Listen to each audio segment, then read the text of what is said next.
이제 세 번째 과를 하기 전에 항상 우리가 지난주 복습하는 거 해보잖아요. 네. 순원들한테 지난주의 내용 기억나십니까? 어떤 거 배웠나요? 물론 이제 우리는 한 번에 한 거를 배웠으니까 정리할 게 좀 많긴 한데, 한번 이과 제목부터 한번 떠올려 볼까요? 뭐였죠? 네. 하나님의 말씀에 의한 생활. 그래서 이게 왜 중요하지? 무슨 의미가 있지? 일단 제목을 주는 것들이 있었잖아요. 이것도 생각을 해봐야겠죠. 기억을 하려면은 서랍 속에 들어가 있는 기억을 끄집어내는 훈련을 자꾸 해야 된대요. 네. 듣고 서랍 속에 닫아 놓으면은 장기 기억을 안 간다는 거예요. 근데 서랍에서 꺼내면은 이제 자꾸 이게 중기 기억, 장기 기억으로 가는 거죠. 특별히 말씀에 의한 생활했을 때 이제 말씀이 믿음의 모든 우리 그리스도인의 믿음의 근거가 되고 판단과 선택의 기준이 되기 때문에 말씀이 중요하다는 얘기를 했고, 또 믿음을 우리 초기에 믿음을 주는 역할도 하지만 믿음을 자라게 하고 경고케 하는데 가장 핵심이기 때문에 말씀이 중요하다 했어요. 그래서 숲하고 첫 번째 나무, 두 번째 나무 지난번에 있었는데 말씀은 이제 믿음을 줄 뿐만 아니라 경고해서 최종적으로는 하나님 나라 기업을 얻게 하는 게 말씀이 최종적으로 우리에게 주는 것이라 그랬죠. 단순 믿음 잘해서 뭐하게? 믿음 경고케 돼서 뭐하게? 하나님 나라 기업을 받게 하려고. 믿음이 자라지 않고 경고케 되지 않으면 하나님 나라 기업을 얻는 데 실패할 수 있다는 얘기겠죠. 그래서 첫 번째 나무는 말씀에 대한 인식하고 태도를 했어요. 그리고 두 번째 나무는 말씀의 능력과 역할을 했었죠.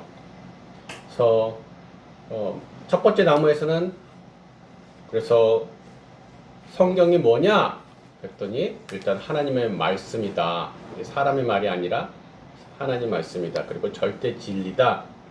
이제 이것이 우리가 말씀에 대한 인식의 문제죠. 절대 권위를 갖는 거죠. 그래서 그러면 그런 하나님의 말씀이요 절대 진리인 성경 말씀에 대해서 우리가 어떤 태도를 가져야 할까 해가지고 이제 연구하고 준행하고 가르치고 또한 양적으로 질적으로 풍성하게, 그렇죠? 말씀이 띄엄띄엄 들락날락해서는 우리가 말씀에 따라 순종하는 삶이 어렵다. 그래서 율법식이 입에서 떠나지 않게 하고 주야력을 묵상한다는 것이 양적으로 질적으로 모두 다 풍성함을 확보해야 된다는 얘기했고요. 두 번째 나무는 말씀의 능력과 역할을 하면서 우리 그 표를 갖다가 한번 채웠었죠. 예, 말씀이 갖는 특징 그리고 그 특징이 이뤄낼 수 있는 일들. 근데 그게 매칭이 이상하다. 왜 이 특징이 이런 역할을 하지? 하면서 한번 그때 고민해봤었죠. 그래서 반대 특징이 뭘까를 가지고 연결시켜 보니까 말씀이 영혼을 소성케 해줄 수 있고 또 지혜롭게도 해주고 마음을 기쁘게도 하고 눈을 밝게 한다. 그리고 하나님의 말은 단순한 커뮤니케이션 소통을 위한 랭귀지가 아니라 하나님의 일을 성취하는 것이 목적이다. 주의 일을 하는 데 목적이 있다. 내 개인적 유익이나 내 개인적 어떤 안위를 위해서 필요한 게 아니라는 거였고, 그 다음에 잘 알고 있는 우리 디모데후서 3장 16절 가지고 내비게이션을 가지고 한번 설명을 해드렸어요. 그렇죠? 네. 의롭게 살도록 내비게이션 역할을 해준다라는 걸 했고, 그리고 잘 아는 그 골수를 찔러 쪼개기까지 하는 그 말씀 가지고 영과 혼과 육의 전방위적인 수술을 하는 말씀. 말씀이 막 굉장히 거시적인 하나님의 일을 하기만 하냐? 그건 아니고 나 개인적으로도 영혼 육에 수술을 할 수 있는 말씀이다. 그리고 나서 말씀이 하는 능력의 맨 마지막에 나온 부분은 뭐였는지 떠오르시나요? 맨 마지막, 그래서 우리가 참 제자가 되게 한다. 말씀은 우리로 참 제자가 되게 한다. 말씀에 따라 순종하는 사람이 되게 하면서 참 제자가, 그러면서 그런 사람들이 기도하는 족족 응답된다. 그렇죠? 기도응답이 잘 된다.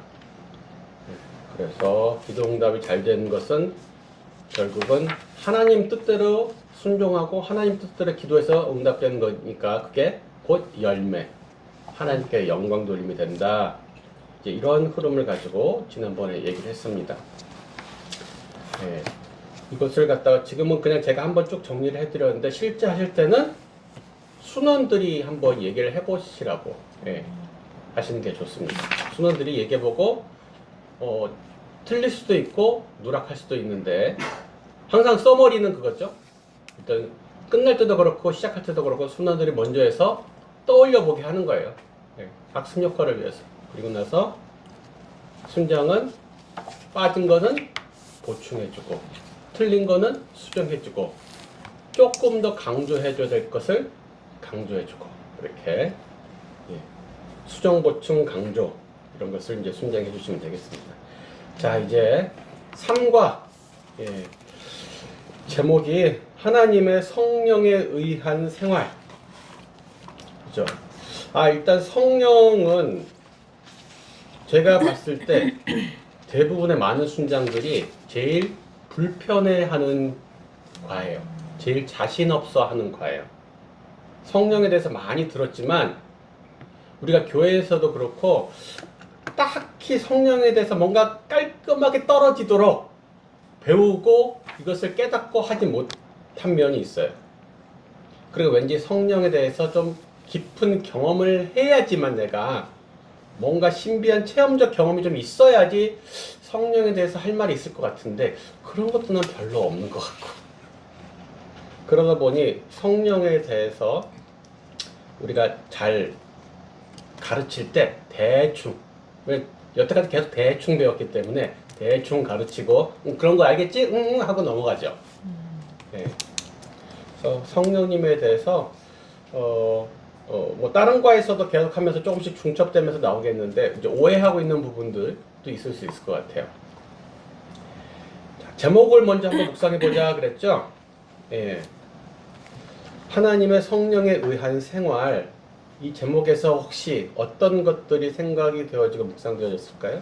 우리 우경자매님 혹시?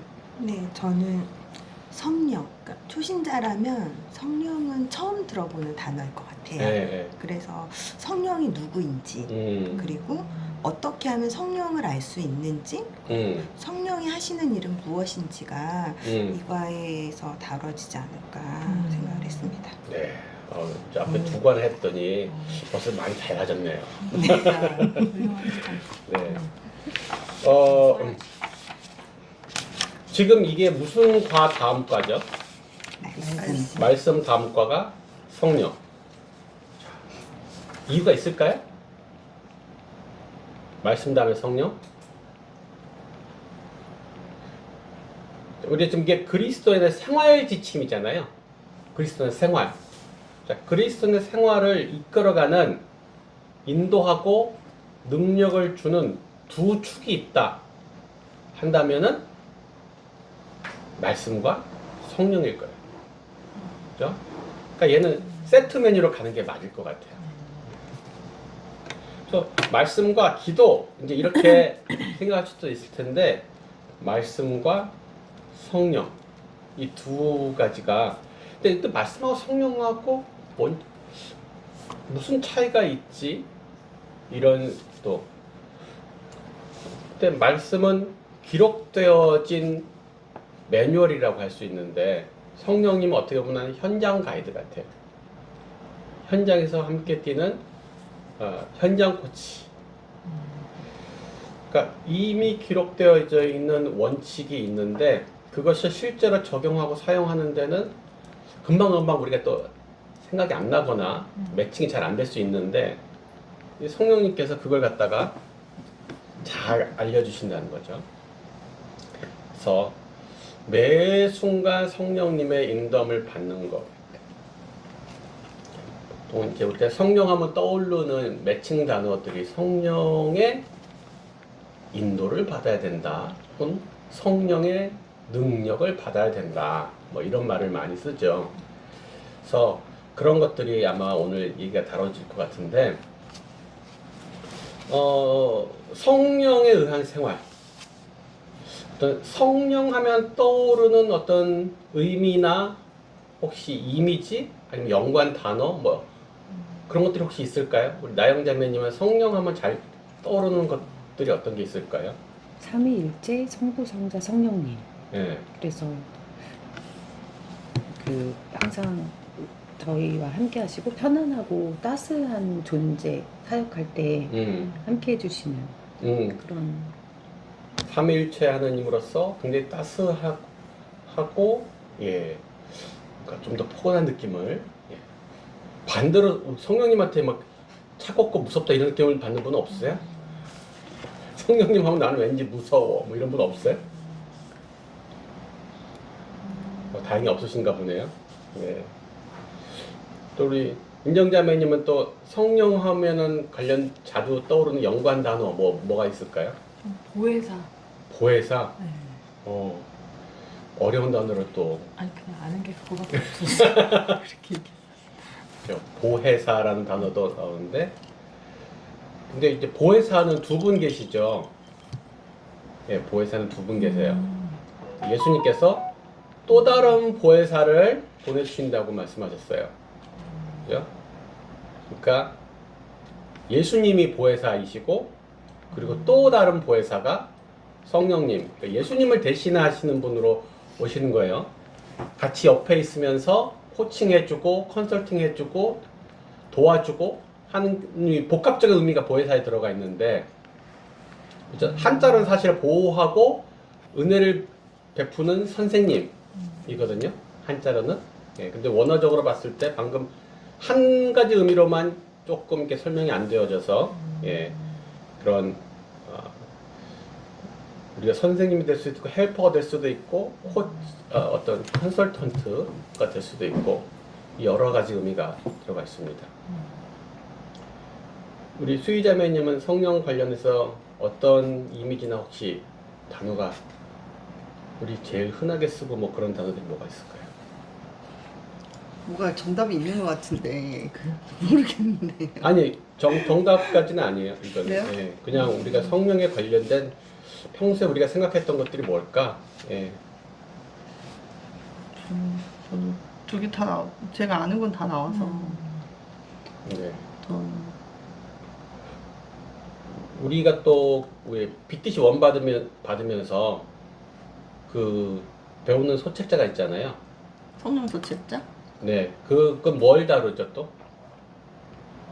그 책자가 다루는 내용은? 영혼의 호흡이요?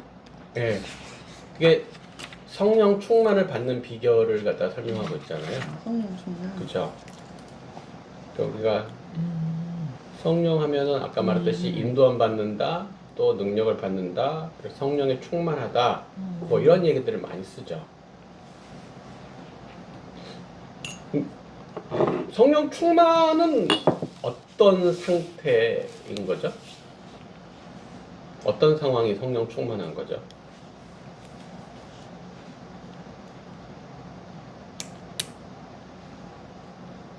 왠지 성령 충만은 이제 뽕 맞은 것 같은 그런 상태일까요? 뭔가 환각제를 맞아서 나의 의지와 상관없이 주님 뜻에 나도 모르게 저절로 따르게 되는 그런 무아지경의 상태? 그런 게 성령 충만인가? 아니 약간 좀 기쁨으로 가득 차 있는 참 기쁨으로 가득 차 있는 상태. 네. 성령 충만한 사람들은 잘 화 안 내잖아요. 맞아. 그 우리 BTC 원 책에서는 그 성령 충만에 대해서 지배란 단어를 써요. 지배. 지배. 예. 성령님의 지배를 받는다는 뜻이거든요. 아까 말했듯이 우리가 보통 성령 충만하면 왠지 진짜 뽕을 맞은 듯한 무아지경의 상태에서 나의 죄성이나 나의 의지와 상관없이 주님 뜻에 저절로 순종할 수 있고 저절로 막 능력이 막 뿜어져 나오는 그런 상태일 것 같지만, 그것이 이제 우리가 성령 충만에 대한 오해이고, 물론 그런 일들이 가끔 일어날 수 있습니다. 예. 그래서 훨씬 수월하게 주님의 뜻을 순종하고 능력이 나타난 상황들이 없는 것은 아닌데, 근데 성령 충만이 그런 환각제를 맞고 피동적으로 순종하는 상태가 아니라 내 이성도 있고 내면의 갈등도 존재하는 상황에서 성령의 지배, 말씀의 순종을 내가 받아들이는 능동적 상태예요. 예, 성령의 지배를 내가 수용하는, 내가 선택하는 능동적 상태라는 것이죠. 그래서 성령 충만은 그런 접신한 상태, 우리가 무당들이 접신한 상태처럼 생각하면 안 된다는 거죠. 그 성령 충만한 상태에서 내 생각이 다 있어요. 이성이 있어요. 예. 성령의 은사들은 선택적으로 사용할 수 있고 안 사용할 수 있어요. 방언을 자기 스스로 중단할 수 없는 게 아니죠. 방언은 내가 하고 싶을 때 하고 멈추고 싶을 때 멈출 수 있죠. 그렇죠? 그래서 우리가 성령의 인도함 받는다, 성령의 충만함을 입었다, 이런 것에 대해서 너무 피동적이고 환각적인 상태로의 오해를 일단 배제해야 돼. 너무 신비적인 그런 일이 있을 수 있지만 성령을 너무 신비주의적인 것으로 몰고 가게 되면은 우리는 평소에 성령과 상관없이 사는 경우가 훨씬 많을 수 있어요. 그래서 오늘 말하는 이 하나님의 성령에 의한 생활은 이제 성령의 인도를 내가 받아들이는 것이고 성령의 지배를 내가 받아들이는 것이고 능동적이고 적극적인 순종의 생활이다. 초자연적 신비체험에 의한 수동적 생활을 말하는 게 아니다. 말 나온 김에 성령 충만 서책자에 나온 성령 충만의 비법 생각나시나요? 성령 서책자에서 3가지를 얘기를 하거든요. 성령 충만을 받으려면은 감사합니다. 네. 첫 번째는 일단 본인이 원해야 돼요. 네. 사모해야 돼요. 사모. 네. 그 다음에는 날숨이 있죠. 그게 이제 죄 고백이고, 들숨은 믿음으로 성령 충만을 구한다. 우리가 거기 했던 이제 성령 충만을 구하는 기도가 나오는데, 그게 이제 들숨에 해당하겠죠. 믿음으로 그렇게 성령 충만을 구하는 거. 그러니까 항상 성령 충만이 24시간 풀 충전으로 있는 상황은 드물겠죠. 막 연속 3조 성령 충만 뭐 이런 것은 거의 없다라는 거예요. 관건은 내가 성령 충만에서 떨어졌을 때 얼마나 빨리 회복하느냐의 문제죠. 그러니까 우리가 보통 저분 참 성령 충만해라고 말하는 분은 연속 24주째 성령 충만 중이신 분이 아니라 빨리 돌아가시는 분이라는 거예요. 빨리 언제나 성령 충만을 사모하고 원하고 있기 때문에 자기가 보좌를 차지한 것을 발견하는 순간 빨리 날숨 죄고백하고 회개하고 들숨 다시 믿음으로 성령 충만을 구해서 제자리를 찾고, 그래서 그 떨어지는 간격과 주기가 짧은 분들이 보통 우리가 보기에 성령 충만하시구나 그렇다는 것이죠. 자, 앞에서 배운 2 구절을 복습하십시오. 같이 하면 참 좋겠죠. 그러면 이제 여러분들에게 심적 부담이 크실 것이라는 문제와 함께 녹화 시간이 길어지니까. 네. 근데 실제로는 같이 복습을 하시면 누적 복습을 하는 게 좋습니다. 자, 오늘 외우실 로마서 8장 14절. 자, 불꽃 같은 30초 드립니다. 시작.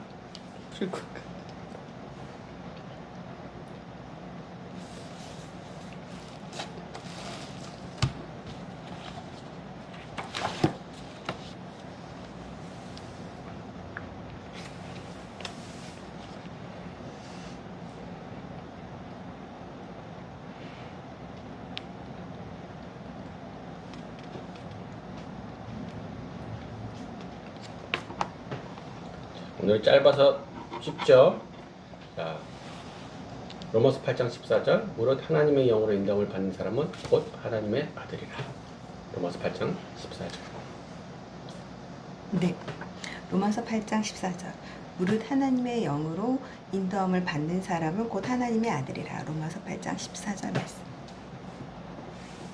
무릇 하나님의 영으로 인도함을 받는 사람은 곧 하나님의 아들이라. 로마서 8장 14절. 저는 왜 이렇게 했지? 로마서 8장 14절 말씀. 무릇 하나님의 영으로 인도함을 받는 사람은 곧 하나님의 아들이라. 로마서 8장 14절 말씀. 아멘. 네. 로마서 8장 14절 무릇 하나님의 영으로 인도함을 받는 사람은 곧 하나님의 아들이라. 로마서 8장 14절. 네. 오늘은 뭐 다들 한 번에 잘 하셨습니다. 자, 로마서 8장 14절만 보기에는 조금 아쉬운 면이 있어요. 전체를 이해하는데. 그래서 이 8장 1절에서 17절을 참고로 보시면 좋을 것 같아요. 8장 1절에서 17절 전체를 보면은 여기서 말하는 이 성령이 주로 무엇과 연관되는지를 파악하는 데 좀 도움이 되거든요. 근데 쭉 보면은 뭐 이래요. 2절에는 이 성령의 법이 죄와 사망의 법에서 너를 해방했다. 4절은 영을 따라 행하는 우리에게 율법의 요구가 이루어지게 하려 하신다. 그리고 5절은 영을 따르는 사람은 영의 일을 생각한다. 반대로 육신의 일을 따르는 사람은 육신의 일을 생각한다. 그래서 육신의 생각은 사망이고 영의 생각은 생명과 평안이다. 그리고 육신대로 살면 반드시 죽을 건데 영으로서 몸의 행실을 주며 산다. 그게 13절에 나와 있고, 그리고 14절 있고 15절에 보면은 무서워하는 종의 영을 받지 않고 양자의 영을 받았다. 이렇게 나오죠. 그리고 이제 16절, 17절에 가면 우리의 영과 더불어서 하나님의 자녀인 걸 증언하시는데, 우리가 하나님의 상속자다 이런 얘기를 합니다. 상속자. 그 영이 우리가 하나님의 자녀 상속자인 것을 증언해 주신다. 그래서 이 1절에 17절을 전체적으로 보면은 성령을 말하면서 대립되는 두 가지 개념이 나옵니다. 크게 두 가지의 대립되는 개념이 나와요. 그러니까 항상 말했죠. 국어를 잘해야 된다. 국어가 모든 학문의 기초입니다. 문단 나누기나 핵심 단어 우리 국어 시간을 많이 했죠. 그러면은 이 17절까지 딱 보면은 하나는 육신과 반대되는 개념으로 성령을 소개해요. 계속. 그렇죠? 육신의 생각, 영의 생각. 육신대로 살면 죽고 영의 몸의 행실 죽이면 살고. 이렇게 육신과 반대된 개념으로 성령을 얘기를 하고, 또 하나의 반대는 종의 영의 반대로서의 성령을 얘기해요. 예. 그 전까지 우리에게 있었던 영이 뭐냐? 종의 영이에요. 근데 이제는 아들의 영을, 예. 아들의 영, 하나님의 영, 그리스도의 영. 그래서 이것을 기억하시고 이해하시고 전체를 보시면은 조금 더 관점들이 이해가 될 거예요. 육신과 반대되는 성령, 그리고 종의 영과 반대되는 성령. 그렇죠? 그래서 뭐 종은 어떤 마음을 가질까요?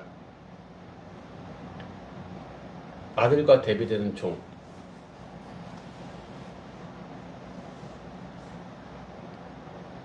종의 마음은 두려움입니다. 두려움. 맨날 사장님한테 혼날까봐, 주인한테 혼난 거고, 이제 아들은 그래서 뭐예요? 대비되는 게 아바, 아버지. 이게 뭐예요? 친밀하다는 거죠. 왜 친밀하겠어요? 심판이 면제돼서. 벌 받을 생각을 안 하는 거죠, 아들은. 종은 벌 받을 생각을 하죠. 그리고 종과 아들의 차이는 상속의 차이가 있습니다. 상속. 종은 아무리 열심히 일해도 그 수고한 공로에 따라서 상속을 받지 못합니다. 아들은 수고해서가 아니라 그 관계 때문에 상속을 받는 거예요.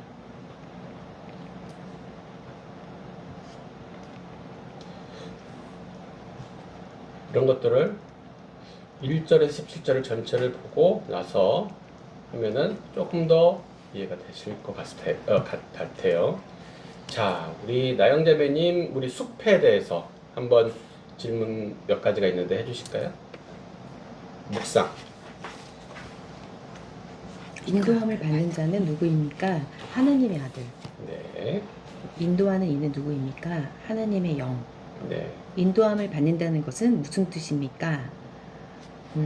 인도함을 받는다는 것은 믿음을 가지고 하나님의 영으로 인도함을 받는다는 것이 이제 하나님의 아들이라 하는 것을 알게 되고 그 믿음을 가지는 것입니다. 네. 네. 이제 이 답을 갖다가 구할 때 될 수 있으면은 그 본문 안에서 답을 생각해 보는데요. 어떨 때는 우리가 너무 뻔해서 그 답을 갖다 놓칠 수도 있어요. 설마 이렇게 쉬운 게 답이겠어? 그래서 인도함을 받는다. 여기 보면 하나님의 아들 나왔죠? 그러니까 뭐 지금의 말하면 그리스도인이겠네요. 그리고 인도하는 이는 하나님의 영이시다. 맞죠? 그리고 우리가 말하는 성령. 근데 인도함을 받는다는 것은 무슨 뜻인가? 방금 하나님의 영으로 인도함을 받는 사람들은 누구래요? 하나님의 아들이라 그랬죠. 네. 내가 당신 하나님의 영으로 인도함 받고 있어? 네. 그럼 하나님의 아들이구나. 당신도 하나님의 영으로 인도함 받고 있나요? 네, 그런데요. 그럼 당신도 하나님의 아들이 자녀네. 그러니까 내가 하나님의 영으로 인도함을 받는다는 것은 그게 곧 하나님의 아들, 상속을 받을 하나님의 자녀라는 뜻이 된다는 거예요. 네. 종이 아니라는 거죠. 종은 하나님의 영의 인도함을 받지 않습니다. 그러니까 앞에서 인도하는 이는 누구입니까? 하나님의 영인데 반대 개념을 아까 얘기했죠. 네. 종의 영이 인도하지 않아요. 그래서 아들이면 종과 같은 두려움도 없고 상속이 있고. 근데 17절에서는 우리가 별로 안 좋아하는 구절 하나 있죠. 상속받을 아들은 영광을 위해서 고난도 함께 받아야 된다. 이런 게 나옵니다. 그래서 숲에서 얘기하려는 게 뭐냐? 이 뻔한 되게 심심한 답변이잖아요. 네. 근데 이 심심한 답변에서 너무나 당연하지만 우리가 명심해야 될 한마디를 얘기해 주려고 숲을 얘기하는 거예요. 그러니까 이런 건 너무 쉽고 뻔한 건데 이런 거 얘기할 필요 없어. 그러면 안 된다. 그걸 얘기하려고 하는 거예요. 이게 뭐냐면 모든 그리스도인은 성령의 인도를 받는 게 당연하다라는 거예요. 근데 대부분의 그리스도인은 그 일을 당연시하지 않습니다. 초신자는 더더욱 당연시하지 않아요. 하나님의 아들이면 하나님의 영으로 인도를 받는 거고 하나님의 영으로 인도를 받으면 하나님의 아들인 거고 이건 너무 뻔하고 당연한 일이다. 예외적이고 특별한 일이 아니에요.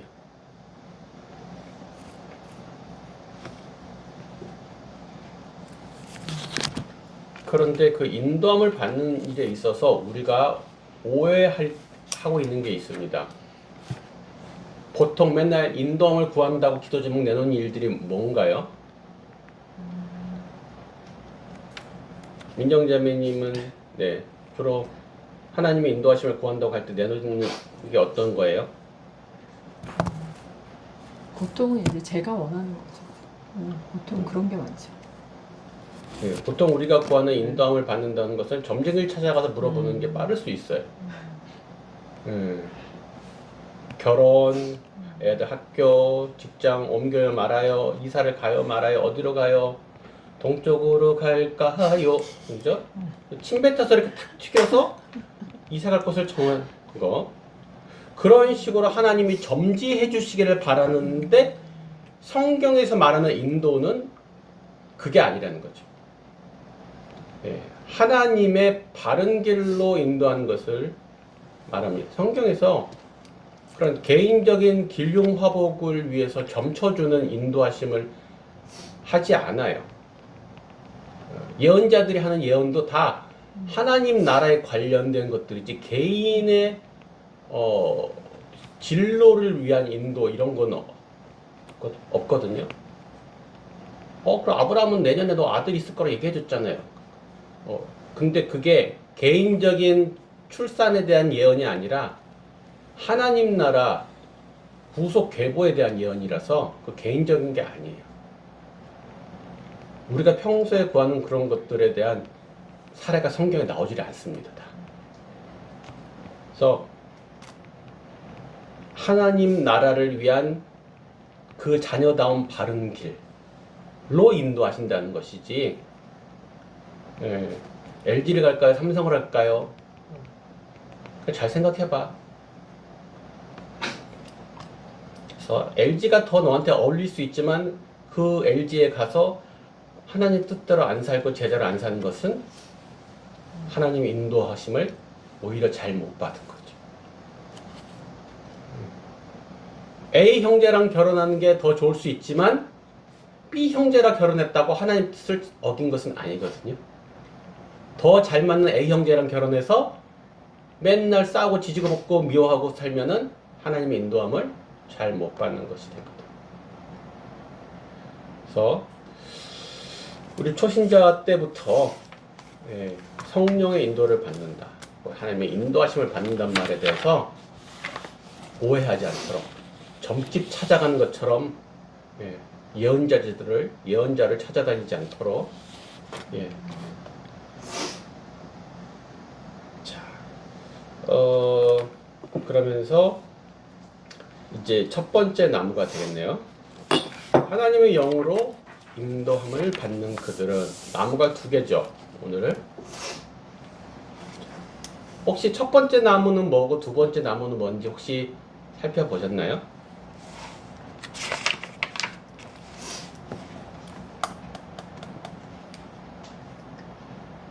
수의자매님 혹시 첫 번째 나무와 두 번째 나무 대략 어떤 흐름을 가지고 있는지 혹시 보이시던가요?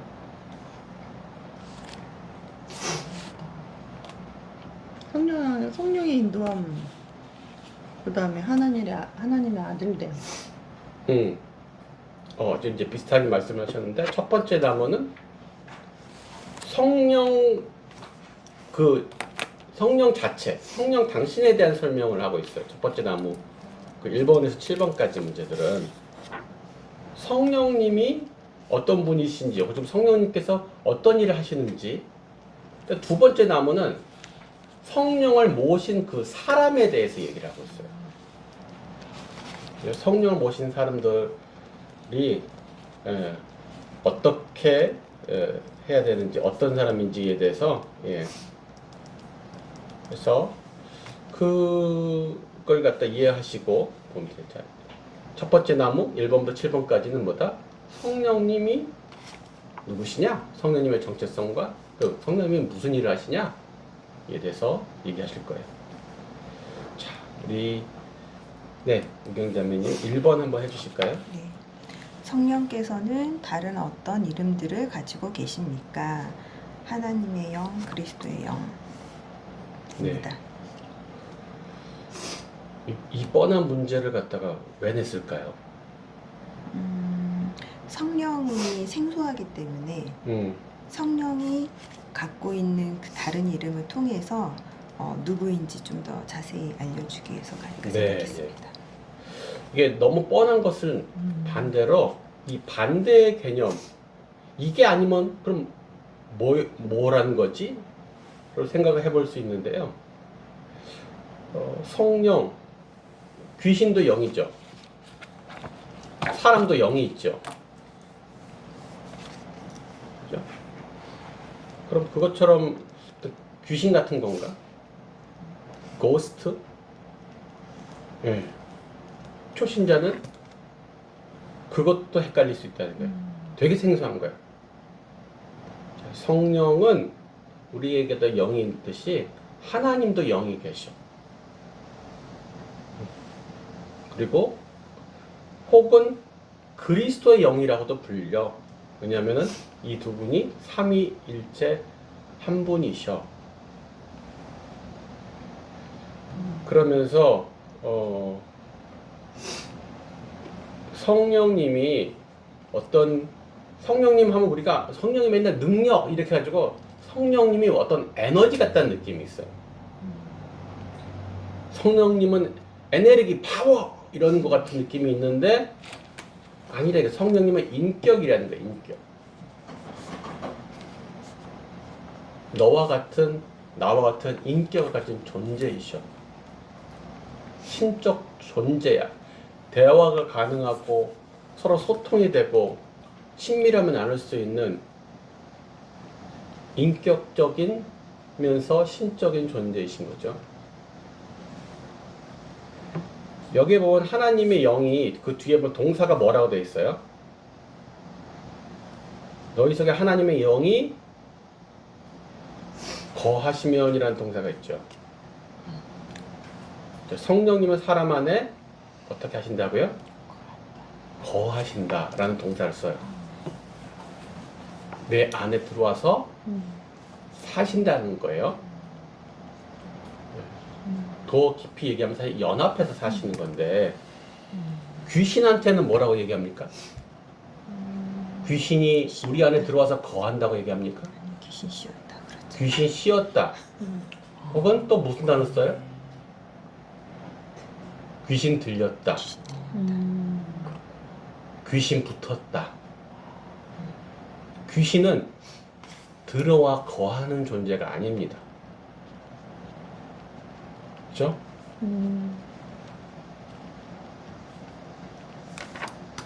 귀신은 한 사람을 달라붙어서 강점하는 존재이지 성령님은 그 안에 들어오셔서 인격적 관계를 맺는 분이셔. 이 차이를 다른 영과의 차이점을 알아야 됩니다.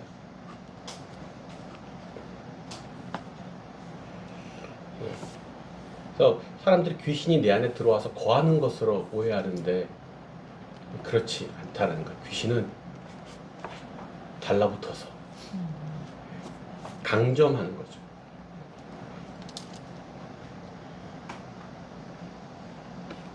일제가 우리나라에 들어가면서 거한 게 아니에요. 일본 순사들이랑 막 일본 군인들 우리나라에서 들어와서 있는데 우리는 그 사람들을 우리 안에서 거했다고 말하지 않아요. 자, 2번 문제 우리 나현자매님. 성령님께서는 진리의 영이 오시면은 예수님을 그 제자들에게 진리 가운데로 인도를 하시고 그리고 하나님이 주신 비전을 제자들과 나누면서 영화롭게 하십니다. 네. 지금 이제 본문에서는 맨 마지막에 이렇게 냈죠. 내 영광을 나타내리. 그러니까 여기서 내는 그리스도시잖아요.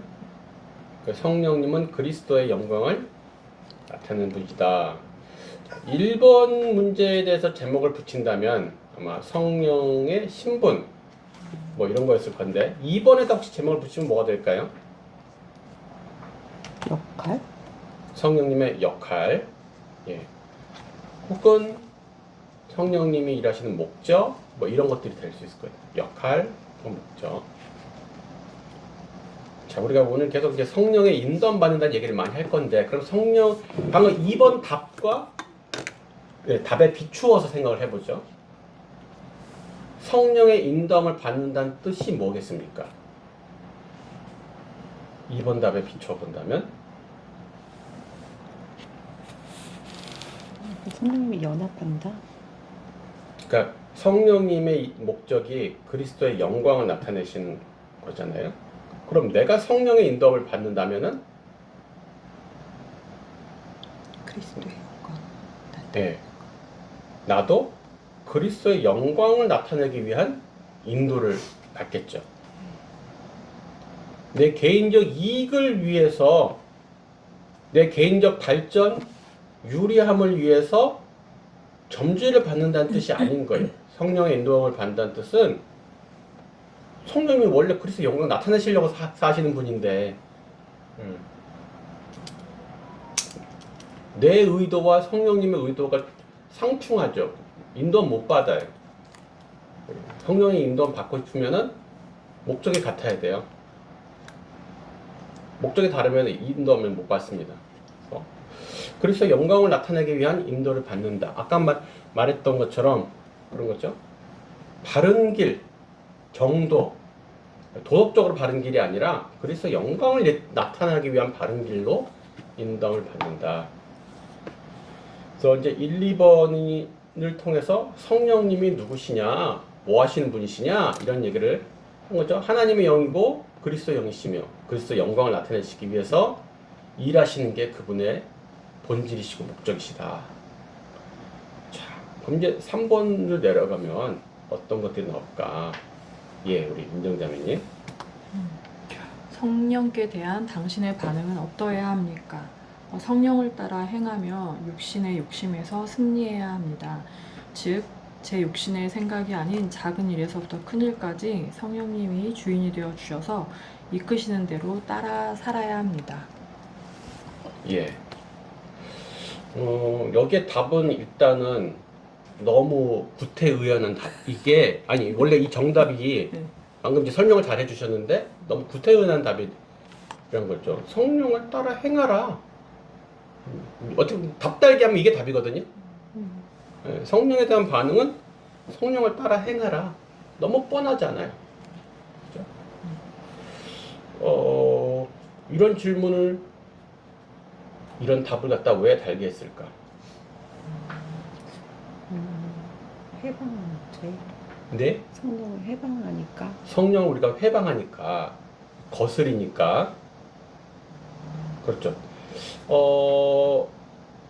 우리가 성령님이 뭐라고 하면은 일단 따라 행하는 것보다는 예, 말 안 듣거나 아니면 그냥 참고만 한다든가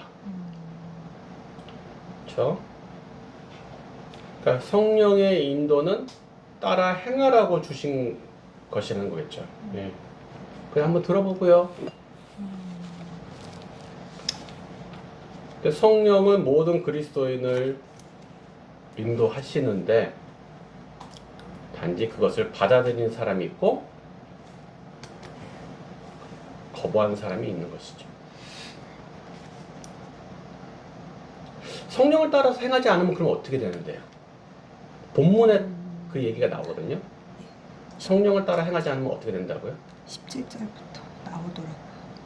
방금 그 갈라디아서 5장 16절에도 반대되는 말이 나와요. 육체의 욕심을 따라. 예. 다른 길이 없어요. 계속 오늘 얘기해 성령의 반대로 나오는 개념이 계속 육체라고 얘기했잖아요. 그러니까 성령을 따라 살지 않으면 뭐 할 건데? 육체의 욕심을 따라 사는 거예요. 난 육체의 욕심 이루기 싫어요. 그럼 성령을 따라 행하든가. 너무 뻔한 얘기인데 사람들은 그 뻔한 거 안 하려고 하는 거죠. 성령을 따라 행하라고 말을 할 때 하나의 전제적인 사건이 있습니다. 사건이라기보다 전제적인 문제가 있는데 성령을 따라 행하라고? 성령이 뭐라 그랬는데? 성령께서 뭔가 지시하시거나 알려주신 것이 있다라는 거예요. 그래? 난 한 번도 못 들었는데? 특히 나 초신자라면은 나한테 성령님 뭐라고 하셔? 그럴 거예요. 당신이 하나님의 아들이면은 반드시 성령님이 뭐라고 하신다. 예. 왜 성령 니보 뭐라 카드나? 예, 뭐라 카더라. 난 성령이 뭐라고 하시는지 모르겠어요 라고 하지 마라. 네. 알 수 있다. 반드시 말씀하고 계시고 알 수 있다. 성령님 나한테 말하시지 않는데 뭐라고 해도 나는 알아들을 수 없는데 따라 행하라고 하는 말은 이건 쓸데없는 소리죠. 그래서 말씀하신다와 알아들을 수 있다는 전제하에 나온 명령에 따라 행하라는 것은 일단 우리 안에 미신을 갖다 버려야 돼요. 나는 절대 성령이 말씀하신 것을 들을 수 없다라는 이 확신을 갖다가 버려야 돼. 이 미신을. 나 같은 사람은 절대 성령님이 인도하시는 것을 깨달을 수 없다라는 이 미신을 버려야 돼. 성경이 가르쳐주는 것과 정반대예요. 우리는 들을 수 있습니다. 네. 하나님의 자녀가 있어서 성령께서 하시는 말씀을 듣는 것은 특수 기술이 아니라 기본 기능이에요. 기본 기능. 양이 목자의 소리를 알아듣는 것은 당연한 일입니다.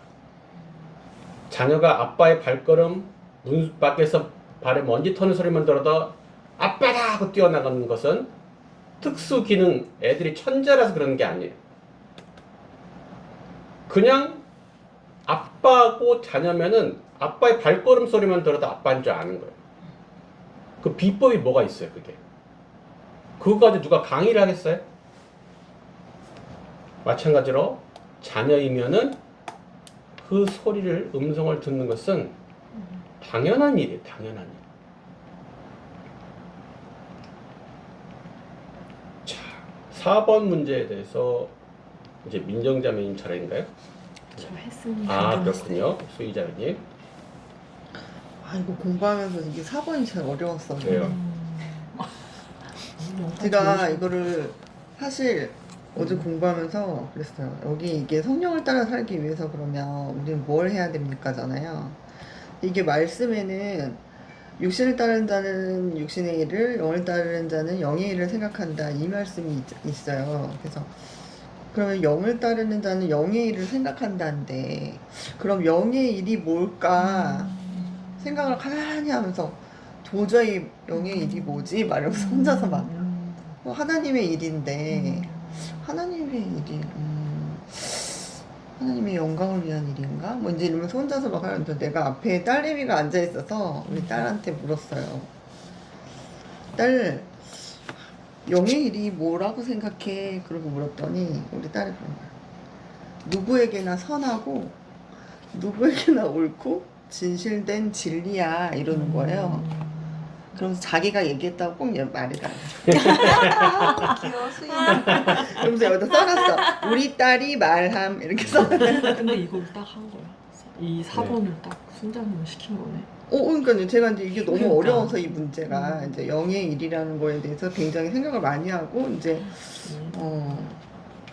참 하영재 목사님 좀 생각났거든요. 저희가 하영재 목사님이 성령 네. 사역을 하시는데 네. 이거를 예수님이 이루시는 구속 사역만 그냥 그 비전만 생각하시면서 항상 목회를 하시고 이제 성령 사역으로 사역을 하시는 게 방향성이 아닌가. 그러니까 어떻게 보면 이제 교회도 어떤 욕망이 있는데 그냥 하나님을 높여드리는. 네. 결국은 다 하나님을 높여드리는 최종 목적이 거기에 가 있는 모든 일을 말하는 거고. 3번에서 이제 성령을 따라 행하라 해놓고 그러면은 어떻게 해야지 성령을 따라 살 수 있지? 라는 것이 4번 문제인 건데 이게 답은 사실은 너무 쉽게 이미 나왔어요. 성령이 이게 영의 일을 생각해야 된다라는 거예요. 쉬운 성경에는 이렇게 써 있는데 성령이 바라시는 바를 생각해야 됩니다. 자, 육신을 따른 자는 육신의 일을 생각해요. 무슨 생각해요? 땅의 거, 먹고 사는 거. 자, 이런 생각으로 가득 차 있는 사람은 성령의 인도함을 받기가 어렵다. 아까 성령 충만의 제일 조건이 뭐라 그랬습니까? 사모하는 거였죠. 사모하는 거. 내적 동기가 나 성령 따라 살고 싶어. 성령 말씀에 순종하고 싶어. 라는 이 전적 순종의 의지가 가득 차 있어야지 일단 뭐가 될 텐데 그런 생각이 머릿속에 없어요. 그러니까 성령이 바라신 바가 뭘까 곰곰이 생각하는 이유는 퀴즈 맞추려는 게 아니거든요. 이게 순종하기 위함이죠. 그런데 4번 문제가 너무 쉬운 것 같은데 이제 어렵게 되었잖아요. 그러니까 여기서 말하고 싶은 것은 사람이 무슨 생각을 하며 사는지가 결국 무엇을 따라 사는지를 갖다가 결정해 준다는 거예요. 너 무슨 생각하고 살아 요즘? 또 메리스 애들 그 왜 수능 금지곡이라는 거 있잖아요. 그거 뭐야? 수능 금지곡? 예, 이거 수능 보기 전에 들으면 안 되는데 이게 중독성 있어가지고 계속 머릿속 뱅뱅 도는 거. 들으면 안 된다. 그래서 시험 보고 있는데 막 수능 풀고 있는데 계속 머릿속에 돌아 막 계속 그런 오빠 강남 스타일 막 그러고 있어. 그러면은 아파트 그렇게. 그죠? 근데 왜 그 수능 금지곡이 머릿속에서 뱅뱅 돌겠어요? 계속 들었으니까. 계속 들었으니까 이렇게 돌죠. 그러니까 이 4번이 얘기하려는 것은 너무나 답이 너무 쉬운데 그것을 우리가 이제 이게 너무 쉬운데 근데 그것이 사실은 되게 중요한 문제라는 거예요. 무슨 생각하고 살아? 요즘? 요즘 무슨 생각 제일 많이 해? 를 한번 나눠보세요.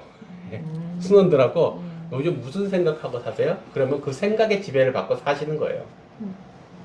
이거 뻔해요. 이건 절대적이에요. 무슨 생각 요즘 제일 많이 하세요? 요즘 우리 아들이 고3이어가지고 요즘 그냥 대학 걔가 대학에 갈까 못 갈까 얘를 갖다가 어떻게 하면 성적을 끌어올릴까 맨날 그 생각하고 살아. 거기에 지배받고 사시는 거예요. 절대 다른 것에 지배받지 않습니다.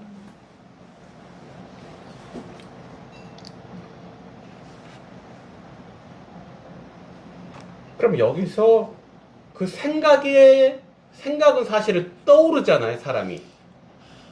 내가 생각해내는 것보다는 생각은 떠오르지 않습니까? 아까 말했지 그 고3 수험생 아들 걱정하는 엄마가 일부러 고3 수험생 아들을 하려고 그 생각을 막 만들어내는 게 아니라 자꾸 그게 떠오르거든요. 네. 그렇게 자꾸 내 안에 생각들을 떠오르게 만드는 내 생각에 영향을 미치는 것들이 뭐가 있을까요?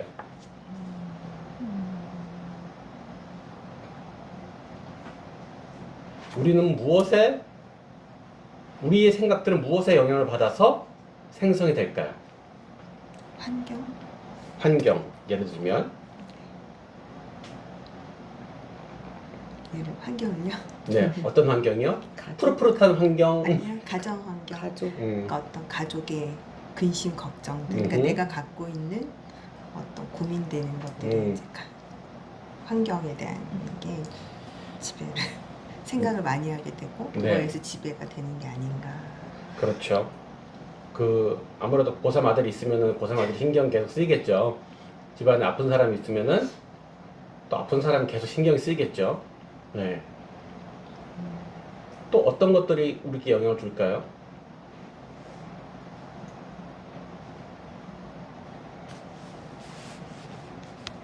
내가 사모하는 거, 내가 사모하는 좋아하는 거, 좋아하는 거. 우상 삼는 거라고 해야 돼. 그죠? 근데 그거는 왜 또 좋아하게 됐어요? 왜 관심을 갖게 됐을까요? 그런 것을? 그러게요.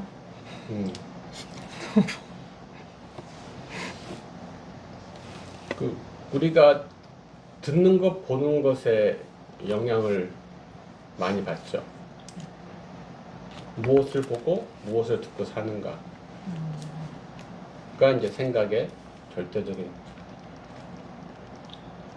환경같이 이제 아까 환경적 요소가 피할 수 없는 거잖아요. 내 옆에 환자가 있으면 계속 환자가 걱정이 되는 게 인지상정이죠. 고3 자녀가 있으면 그 신경 쓰는 게 인지상정인데 그 환경에다 나를 방임해 버리면은 그죠? 계속 그 환경과 관련된 정보만 나는 계속 보고 듣게 되는 거죠. 환자가 아파하는 소리 아니면 계속 이제 뭐가 좋대더라, 뭐가 나쁘대더라, 이 병이 좋을까, 저 병은 좋을까 계속 이제 계속 그 정보만 하는 거고, 누가 쪽집게 선생님이래더라, 뭐 단기간에 성적을 끌어올리면 어떻게 해야 된다더라, 이때 애들 뭐 체력 관리를 어떻게 해줘야 좋더라, 뭐 계속 그런 정보를 찾아가지고 계속 그거 듣고 보고 있는 거예요. 근데 그런 환경에 내가 있지만은 내가 계속 말씀을 듣고 말씀을 보고 믿음의 성도의 나눔을 듣고 살면은 생각이, 성령의 일이 자꾸 생각이 나요. 근데 계속 그냥 환경을 갖다 그대로 환경을 그대로 수용하고 환경의 소리를 그대로 계속 듣고 환경을 계속 보고, 그리고 TV, 유튜브, 세상 사람들의 성공과 염려의 소리만 내가 계속 채택을 해서 들으면 100% 땅의 것만 생각하게 되어 있습니다. 계속 그런 것만 듣는데 영의 일을 생각하는 것은 기적입니다.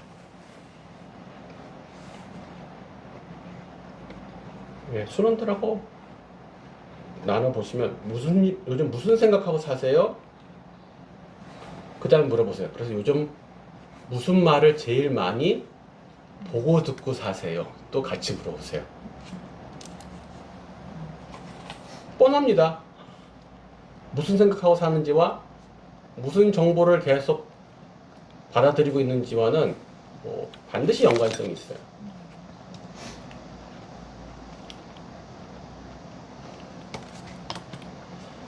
그래서 3, 4번 문제는 성령에 대한 우리의 태도를 설명하는 것입니다.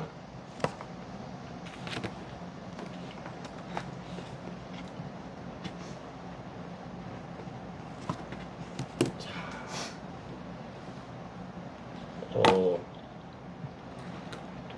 5번, 6번, 네, 5번까지 해볼까요? 5번, 6번 해볼까요? 네.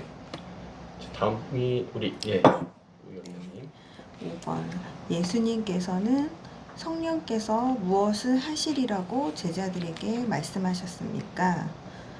모든 것을 가르치고 예수님께서 말한 모든 것을 생각나게 하신다고 말씀하셨습니다. 제자들에게. 네. 6번은 성령께서 당신을 위해 무슨 일을 하십니까? 은혜로 주신 것들을 알게 하십니다. 그래서 저는 5번에서는 그 보혜사라고 여기 나오잖아요. 네. 보혜사 곧 아버지께서. 근데 이 보혜사를 좀 찾아보니까 영어로는 헬퍼, 도와주는 사람, 또는 컴포터에서 위로를 주는 사람 이렇게 나오더라고요. 그래서 그 보혜사 성령님이 우리를 도와주고 위로해 주시기 때문에 이렇게 모든 것을 가르치고 생각나게 하시는구나. 그러면서 27절까지 같이 말씀을 보니까 그래서 성령님이 주시는 것은 마음이 평안이구나. 그렇기 때문에 이걸 알 때 우리가 마음이 평안해지는구나 에 대해서 조금 5번은 생각해 봤었고요. 그리고 6번에서는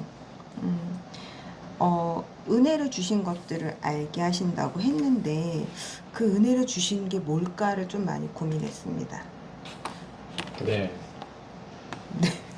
그래서 더 설명을 하자면 네. 13절 다음 구절에 보면 영적인 것들을 분별케 되는구나 생각을 했습니다. 그 은혜를 주신 것들은 영적인 일들을 분별케 돼서 우리가 이렇게 성령의, 그러니까 14절에 보면 성령을 받지 않은 사람은 육에 속해 있다고 그랬거든요. 그래서 육에 속한 것을 생각하는 게 아니라 영적인 것들을 분별할 수 있게 되는 게 은혜로 주신 것이구나 생각을 했습니다. 네. 지금 두 개 다 해당 구절을 보지 않으시고 전후 구절을 같이 한번 살펴보셨는데 그 습관은 되게 좋은 것 같아요. 그렇게 자꾸 해보시는 것은 혹시 이거 왜냐면 모든 말씀은 문맥 가운데서 이해를 해야지 정확한 거죠. 딱 그것만 띄워놓고 보면은 가끔 틀릴 때도 있잖아요. 그러니까 우리 식당 가면은 걸려있는 뭐 이렇게 개업하면 딱 주는 말씀이 있잖아요. 능력 주신 자 안에서 내가 모든 걸 할 수 있느니라. 아니면 뭐 시작은 미약하시나 끝은 창자하리라. 그것만 딱 끼워놓으면은 되게 듣기 좋은데 사실은 문맥상에서는 그런 거 아니거든요. 그래서 되게 좋은 습관 같고, 혹시 5번하고 6번 두 개의 답을 연결해서 혹시 어떤 묶음을 할 수 있을까요? 근데 성령이 우리에게 행하시는 일에 대해서 네. 우리에게 행하시는데 특별히 어떤 면을 강조했어요? 5번, 6번은?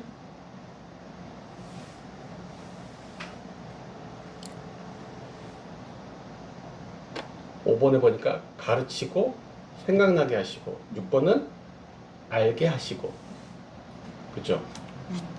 그러니까 성령님께서 뭔가를 인도하신다고 오늘 얘기를 하면서 성령님의 중요한 역할 중에 하나가 우리로 알게 하시는 거예요. 생각나게 하시고 이런 것이죠. 자, 근데 너희에게 모든 것을 가르치고 했어요. 성령이 모든 걸 가르쳐 주신대. 그럼 모든 게 뭘까요?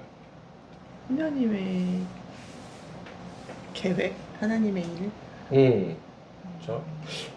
오늘 내가 스카프를 뭘로 할까? 이걸 성령님한테 굳이 물어봐야 될까요? 그냥 내 마음대로 하고. 그렇죠. 성령님의 인도, 하나님 뜻을 분별하는 것은 그렇게 간단한 점선 따라가는 게 아니라 그렇죠. 우리에게 의외로 넓은 길이 허락되어 있다고 그랬잖아요. 그래서 아까 말씀하신 대로 하나님 나라의 일을 위해서 필요한 그 모든 것, 그런 것들에 대해서는 다 가르쳐 주시겠다라는 것이죠. 그리고 예수님께서 말씀하신 것을 까먹을 수 있잖아요. 우리가 말씀하셨는데, 성경을 봤는데, 배웠는데 생각이 가라앉았을 수 있잖아요. 근데 성령님께서 생각나게 하신다는 거예요. 그 성령의 핵심 사역을 우리가 맨날 불과 같이 뭔가 막 능력을 행해서 죽은 자를 일으키고 막 이런 걸 생각을 많이 하잖아요. 성령이 분명히 그 능력이 있으신데, 우리 일상생활에서 가장 많이 나타나는 것은 이거예요. 지혜를 주셔가지고, 이렇게 해야 되는구나. 내가 이번 모임 같은 이렇게, 성령 이번 모임 이거 어떻게 인도해야 돼요? 나 이거 안 해봐가지고 모르겠어요. 네, 알려주셔요. 적절한 때 적절한 말씀이 생각나도록 하시는 거예요. 혹은 관련된 말씀을 내가 듣거나 보도록 인도하시고.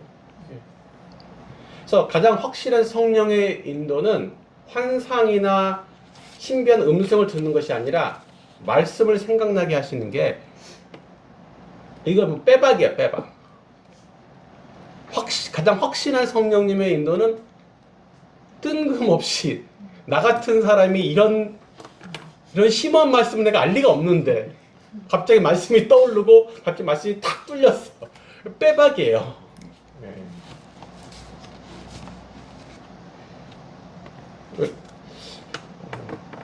물론 성령님께서 뭐 이 직장으로 가라, 저 직장으로 가라 이렇게는 말씀을 안 하세요.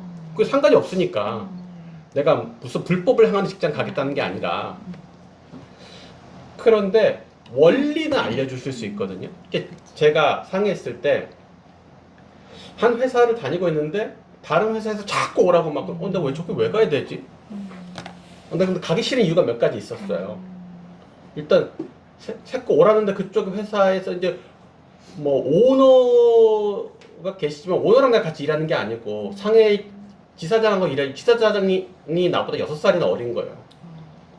근데 저렇게 젊은 상사 밑에서 일하고 싶지 않은데요. 그리고 들어보니까 지금 저기 지점장이 내가 현재 있는 직장의 월급보다 더 적게 받는다고 자기가 그러던데, 그럼 저는 더 적게 받을 거 아니에요. 하나님, 내가 왜 지금보다 월급이 낮춰서 왜 가야 되죠, 내가? 이런 가기 싫은 이유들이 있었죠. 기도를 하고 있었죠. 그랬더니 첫 번째 이유, 가기 싫은 이유가 있었잖아요.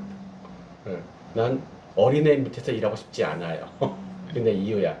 근데 갑자기 뜬금없이 기도하는데 왜 내가 그 말씀을 왜 외우고 있는지. 그러므로 하나님의 능하신 손 아래서 겸손하라. 때가 되면 너희를 높이시리라. 갑자기 그 말씀이 띵! 그러니까 그 첫 번째 이유는 삭제. 또 기도하는데 내가 제일 많이 쓰는 말씀인데 그게 왜 또 떠오르는 거야. 먼저 그의 나라 그의 의를 구하라. 그러면 이 모든 것을 너에게 더하시리라. 사람이 떡으로만 살 것이 아니요 하나님의 입으로 모든 말씀으로 살 것이니라. 네가 언제 돈 받고 살았니? 그럼 또 삭제. 네. 일단 그 이유는 삭제가 되는 거예요. 가기 싫은 이유에선. 내가 이유가 있다면 다른 걸 가지고 생각해야지. 그건 안 된다는 거죠. 그러니까 하나님 일로 이사를 갈까요 말까요? 우리 애를 학교를 저리로 보낼까요 말까요? 유학을 보낼까요 말까요? 남편이 직장을 갖다 옮긴다는데 하라고 할까요 말까요? 우리는 맨날 거기서 이렇게 하면 손해를 볼까요 안 볼까요? 이걸 가지고 우리는 고민하지만 하나님은 하나님 나라의 하나님 백성다운 원리를 우리한테 그걸 이유로 생각하지는 좀 말래?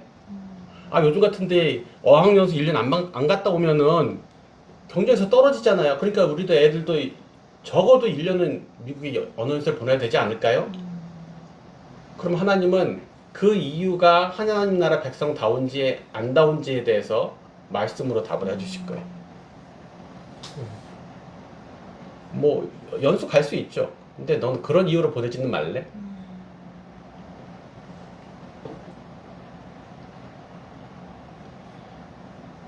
제가 BTC 잘 아시듯이 BTC 1만 훈련생으로 받고 중국에 갔잖아요. 근데 제가 BTC 1 훈련 원장을 했어야 되잖아요. 그것도 남의 나라 말로. 그러니까 뭘 알겠어요? 이번 주 첫째 주에 뭘 챙겨야 될지 생각이 나겠습니까? 그런데 모든 것을 가르치시고 정말 매주 생각나게 하세요. 매주 필요한 거 챙겨야 할 사항들을 다 생각나게 해서 다. 그래서 내가 훈련생밖에 안 해봤지만 훈련 원장으로도 할 수가 있었던 거예요. 그 위에 모든 사역도 다 마찬가지예요. 난 다 처음 해보는 거예요. 어떤 거는 난 구경도 해본 적이 없는 일도 있어요. 근데 다 가르치시고 생각나게 하세요. 성령의 가장 자주 접하는 사역이 이거예요. 안 물어봐서 문제예요. 물어보시면 다 알려줘.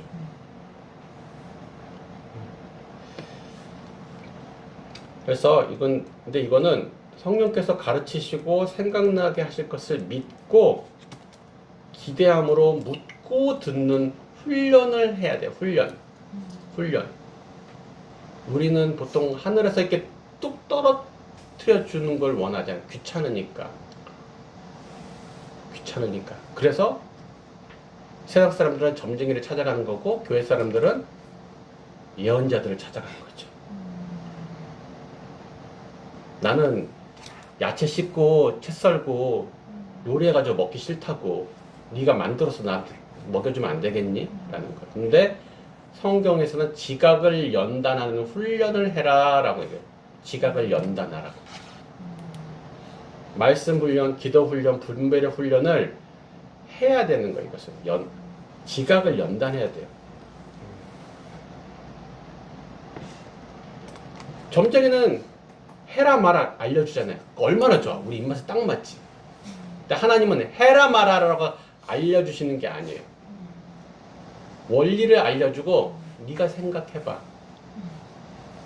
내가 성경에 기록한 원리는 이래.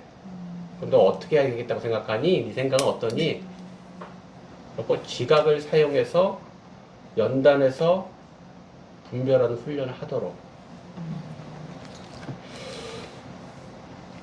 하나님께서 우리에게 은혜를 주신 것들을 알게 하려 하심이라.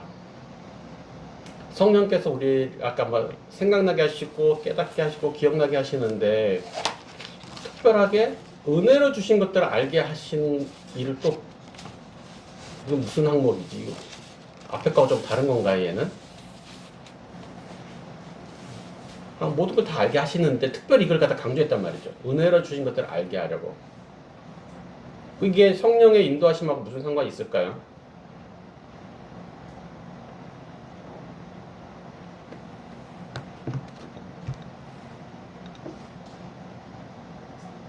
그런데 우리가 은혜를 주신 것들을 모르면 어떨까요? 반대로 생각을 자주 해보세요. 이렇지 않으면 어떨까 생각해보세요. 은혜를 주신 것들을 까먹거나 아예 모르고 있거나 그러면 어떨 것 같으세요?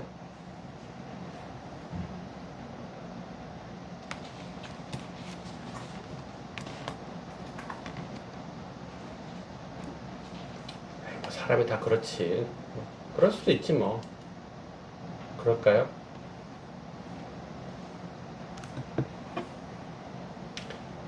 매우 위험한 순간입니다. 은혜로 주신 것들을 우리가 잊고 산다는 것은 매우 위험한 사인입니다. 아까 성령님이 인도하신 것이 얘기할 때 우리의 개인적 이익의 극대화를 위해서 인도하는 게 아니라 그리스도께 영광을 돌리도록 뭐 혹은 하나님 나라를 성취하기 위해서 바른 길을 가도록 인도한다고 그랬잖아요.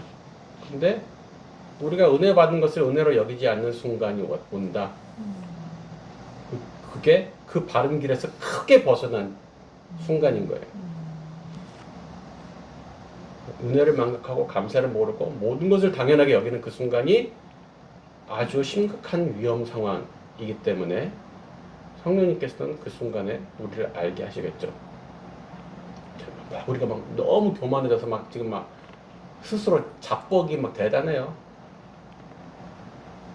그때 뭘 알려주시면 좋을까? 수희자매님, 이 막 교만이 하늘을 찔리고 있어요. 막, 내가 너무 대단한 사람인 것 같아. 죄송합니다. 그런 것 같으면은 너무 찔리고. 그럴 때 하나님이 네가 은혜로 받은 무엇을 깨달아라 하시면 좋을까요?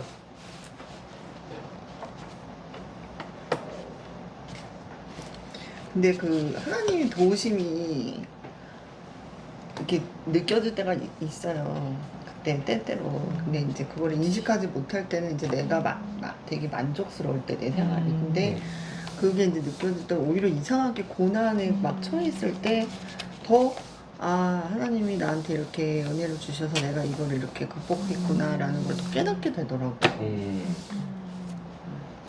그렇죠. 하나님께서 오히려 우리가 벗어났을 때 어떤 연단의 환경을 갖다 허락하시면서 다시 정신 차리도록 해주시죠. 그래서 그게 고난이 유익이라고 그러잖아요. 근데 이제 되게 싫잖아요, 고난이. 근데 아까 얘기하신 것처럼 이렇게 우리가 이제 그런 걸 인식 못하고 은혜를 기억하지 못하고 당연하게 여기는 것이 내 상황을 봤을 때 내가 모든 게 이렇게 자족하고 되게 이렇게 부족함이 없을 때는 그렇게 되더라고요. 근데 내가 많이 모자라고 부족하고 힘들고 막 고통 가운데 있으면 은혜를 막 갈구하게 되면서 예전에 이제 받았던 은혜들이 소환되는 거죠. 더 맞아, 예전에 하나님 이렇게 은혜를 주셨지. 이것도 은혜지. 이렇게 그러면서 더 오히려 감사하게 되는 그런 되게 선순환이 되는 역할이었던 것 같아요. 우리가 그렇게 이제 막 교만하고 모든 것이 만족할 때, 이제 내가 다 맞아. 원래 하나님께서 나한테 은혜를 주신 건데 이런 것이 생각나게 하시기도 하고. 그 성경에 보면은 그 헤롯 왕이 너무 교만해져 가지고 나중에 충이 먹어 죽으니라 이렇게 나오죠. 벌레한테 내가 천하를 호령하는 왕이다. 그런데 겨우 벌레한테 물려 죽는단 말이죠. 그래서 우리가 얼마나 하찮은 존재인지, 특별히 네가 원래 얼마나 심각한 죄인이었었는지를, 그래서 네가 어떤 은혜를 구원받았는지를 깨닫게 하시면 그 순간에 되게 중요한 인도하심이 되겠죠. 근데 그게 막상 내가 모든 것이 만족하고 교만할 때 외에도 반대 상황에서도 사실은 은혜는 필요했죠. 뭐 너무 열등감에 빠져 있는 경우도 있어요. 그러면은 그런 경우는 은혜로 얻게 된 그 하나님 자녀들의 신분, 그러니까 선물로 받은 은사들, 이런 것들을 또 알게 해주셔야죠. 아, 난 쓰레기인 줄 알았는데 아니구나. 나 존귀하구나. 너무 소망이 없어. 사는데 너무 낙이 없어. 그럼 우리가 은혜로 얻게 될 영광스러운 기업을 바라보게 하시고, 감사가 없을 때 그럼 모든 게 내가 그저 얻은 게 없고 은혜로 얻은 거구나, 이런 것을 알게 하시면 감사하게요. 그래서 좋을 때도 나쁠 때도 우리는 어긋날 수 있는 것 같아요. 그때 은혜로 얻은 것들을 알게 하시는 게 성령님의 귀한 역할입니다. 우리 선혜자매님 7번. 기도에서 성령의 역할은 무엇입니까? 로마서 8장 26절 말씀에 마땅히 기도할 바를 알려주시고, 그리고 성령도 친히 탄식하며 우리를 위해 기도하신다고 하십니다. 예. 아까 이제 좀 말씀 관련돼서 성령의 역할을 하셨는데, 이제 기도에 관련된 성령의 역할을 얘기를 하시는데, 사실 기도에 관련돼서 성령님이 하시는 일이 이것만 있지는 않죠. 그죠? 뭐 기도를 우리한테 어떻게 기도할지 가르쳐 주시기도 할 거고, 또 우리가 하는 기도를 도와주시기도 하실 텐데, 여기서는 특별히 강조하는 게 뭐예요? 우리를 위해 네, 성령님께서 너 기도해야 돼, 이렇게 똑바로 해야 돼, 이렇게 하는 것 외에 본인께서, 당신께서 우리를 위해서 친히 기도하시는 분이시다, 이제 이 얘기를 하는 거잖아요. 그래서 중보자 성령님의 역할을 지금 얘기를 하고 있는데, 그러고 보니 여기에 이제 우리의 연약함을 도우신다 라고 되어 있어요. 뭐 연약할 때 많죠. 우리 뭐 항상 연약한데, 근데 지금 이 연약함은 어떤 연약함일까? 네. 우리를 위해서 말할 수 없는 탄식으로 우리를 위해서 친히 간구하시는 이 상황은 어떤 연약함의 상황일까요?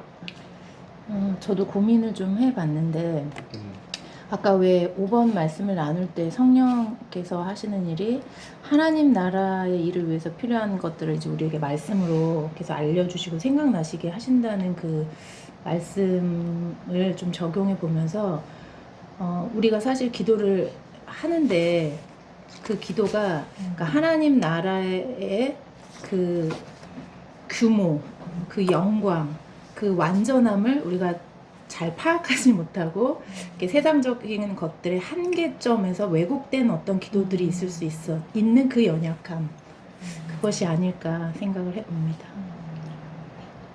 그것이 연약함이 맞는데, 아까 말했던 그런 우리가 이제 기도를 우리가 기도를 하는데 우리가 기도를 좀 틀리게 하거나 방향이 좀 잘못했을 때 가르쳐 주시는 역할을 하시는 거죠. 근데 지금 이 경우는 본인이 우리를 위해서 말할 수 없는 탄식으로 간구하시는데, 이 연약함의 최고봉이 뭘까? 최고의 연약함은 어떤 상태인가? 이 본문 안에서 찾을 수가 있을 것 같아요. 마땅히 기도할 바를 알지 못하는. 그러니까 막 힘들고 어려운 상황 많잖아요, 우리. 많은데, 그래서 기도를 할 수 있으면은 연약한 때가 아니에요. 그래서 기도를 무릎 꿇을 수 있으면 연약한 상황이 아니라고, 이게. 근데 기도를 어떻게 해야 될지도 모르겠고, 기도가 아예 나오지도 않고, 이게 최악이에요, 이게. 제일 힘든 상황이에요, 이게.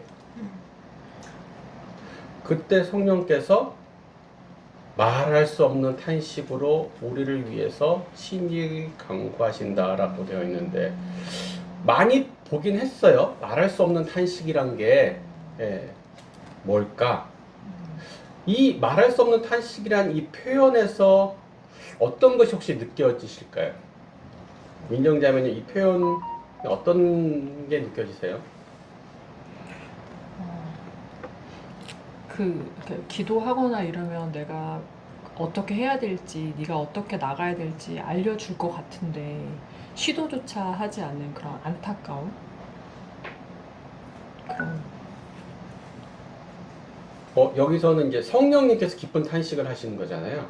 말할 수 없는 탄식. 네, 성령. 탄식도 말할 수 없는 탄식이래. 간절함. 간절함. 또 이런 것도 있어. 깊은 공감. 말로 해줘야지 공감 아니야. 힘들지. 힘들겠다. 어떡해. 이런 게 깊은 공감 아닐까요? 여러분 실생활에서 한번 잘 생각해 보세요. 어떤 순원이나 주변 이웃이 조금 어려운 일을 당했어. 그거 위로할 때 말이 나옵니다. 말이 나와요. 근데 정말 말도 안 되게 큰 어려움을 당한 사람 위로할 때 말이 나옵니까? 좀 함께 운다든가 그쵸? 부둥켜 놓고 같이 그쵸. 우는 거. 뭐라고 말을 하기도 뭐하고 그럴 때는 진짜 그냥 방금 말한 부둥켜 안고 우는데 그냥 이렇게 탄식만 나오는 경우가 있어요. 그냥 아휴 그냥 자면 아휴 어떡해 아휴 어떡해 이러고 우는 거죠. 위로를 받는 사람도 그 위로자의 그 깊은 탄식을 들으면서 그 위로의 마음이 전달되는 거죠. 성령님이 꼭 무슨 고장난 기계를 고치듯 나를 대하시는 게 아니라 인격과 인격 간의 깊은 연결로 나를 어루만지시고 도우시는 거잖아요. 그러니까 우리가 겪어왔고 넘어왔던 수많은 난관들, 고난들 그냥 내가 힘내서 극복한 게 아니라는 거죠. 예. 줄곧 성령님의 간절한 중보, 말할 수 없는 탄식으로 깊은 공감과 위로와 간절함으로 기도해 주신 게 있었기에 우리가 지나온 것이다. 그래서 이제 첫 번째 나무가 이제 끝났어요. 특별히 앞에 부분은 성령님이 누구신가를 했고 또 뒤에 부분은 성령께서 이제 하시는 일들에 대해서 얘기를 했습니다. 이제 두 번째 나무 하나님의 아들이라 아까 이미 시작할 때 두 개의 나무의 비교를 말씀드렸죠. 두 번째 나무는 성령을 모으신 사람에 대한 설명을 하는 게 두 번째 나무예요. 첫 번째는 성령님 자체에 대한 설명이었고 두 번째는 성령을 모신 사람에 대한 설명이다. 그러면서 이제 아들, 복음 세미나 때도 얘기했어요. 아들이라는 용어가 갖는 특징 중에 하나는 상속자이다. 이런 거, 상속자. 단순히 생물학적 혈연 관계를 말하는 것이 아니라 아들이 대표하는 것은 상속자. 자, 우리 8번 문제 누가 실차렸더라? 잘 모르겠으면 제가 할게요. 네. 예. 하나님의 자녀들은 모두 성령을 소유하고 있습니까? 하나님은 그분의 아들, 자녀에게는 그 아들의 영을 마음 가운데 보내신다고 하셨기 때문에 모두 성령을 소유하고 있습니다. 예. 그럼 아들이면 아들의 영이 있다라는 거죠. 뻔한 답이에요. 예. 근데 그게 정답이에요. 답은 네. 하나님의 아들이면 아들의 영이신 성령님이 우리 가운데 계신 거예요. 이게 이제 성령님과 아들됨의 상관성을 설명하기 위해서 만든 문제겠죠. 그러 보면서 근데 아빠, 아버지라고 부르게 하셨느니라 우리는 별 감흥이 없는데 신약 초기의 성도들이라면 이 말은 굉장히 파격적인 표현이에요. 여러분 구약 성경에서 하나님을 아버지라고 부른 적이 있나요? 아니요. 없습니다. 네. 구약에서 신약으로 전환하는 가장 중요한 변환 중에 하나가 하나님을 부르는 호칭이 변했어요. 구약에서는 하나님을 여호와 아도나의 주라고 불렀지 아버지라고 부르지 못. 예수님이 하나님을 자기 아버지라 부를 때 일단 참남하도다. 어떻게 하나님을 아버지라고 부르냐는 거죠.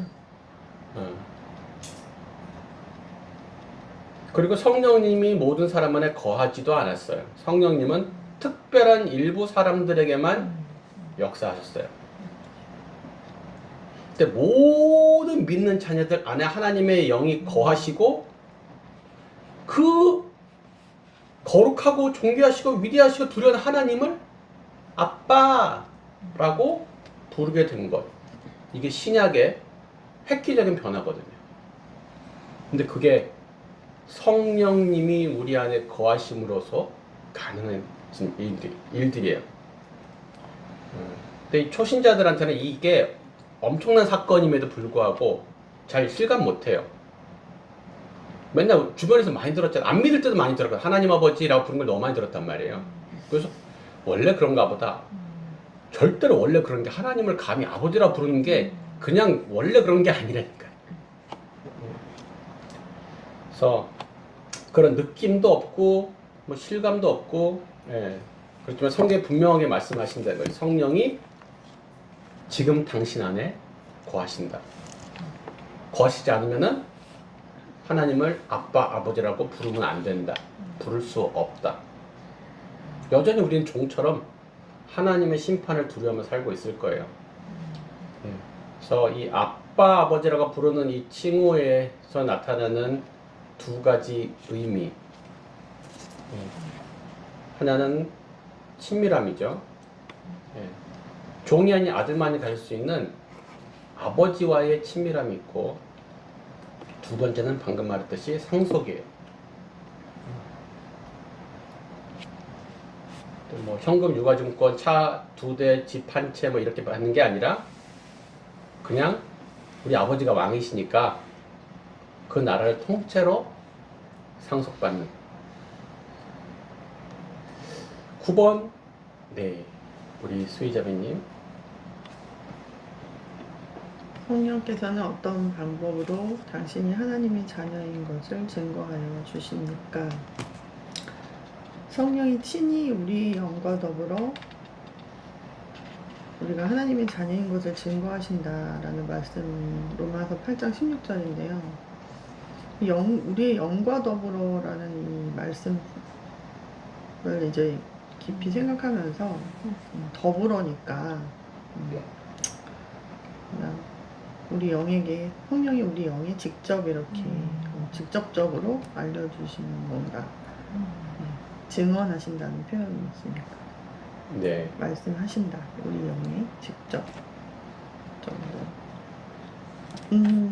그런가요? 네. 모르겠어요. 자신이 없어요.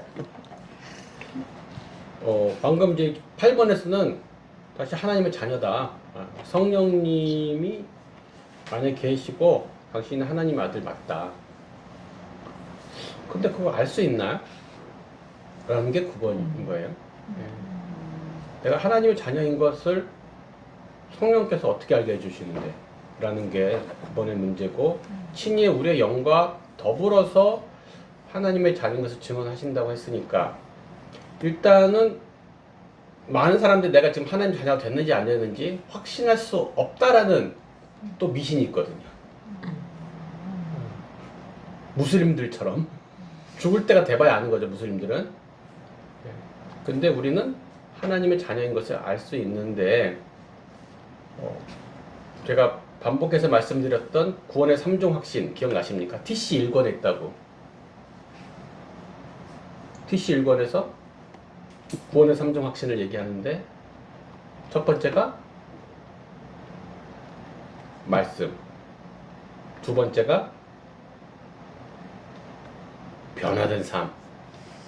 기억이 잘 나면 얼마나 좋을까요?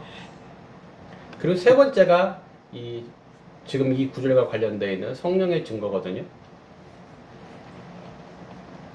근데 16절하고 앞에 15절을 같이 보면은 조금 더 이해가 잘 됩니다. 15절에 보면은 너희는 다시 무서워하는 종의 영을 받지 아니하고 양자의 영을 받았으므로 우리가 아빠 아버지라고 부르짖느니라.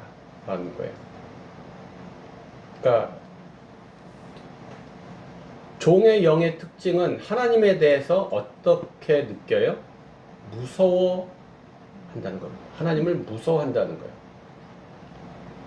근데 성령이 들어와 있는 사람은 하나님에 대해서 뭐를 느껴요? 친밀함을 느껴요. 아빠, 아버지라고 부르게 됐다는 거예요. 그래서 하나님에 대한 나의 인식과 태도가 성령이 들어온 사람과 없는 사람이 달라요.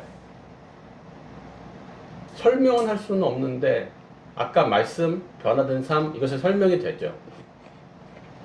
근데 이 성령이 증거하시는 거 내가 지금 하나님에 대해서 이전과 다른 인식과 태도가 있는데 이것이 성령이 내 안에서 증거하는 것이라고 할 수 있죠.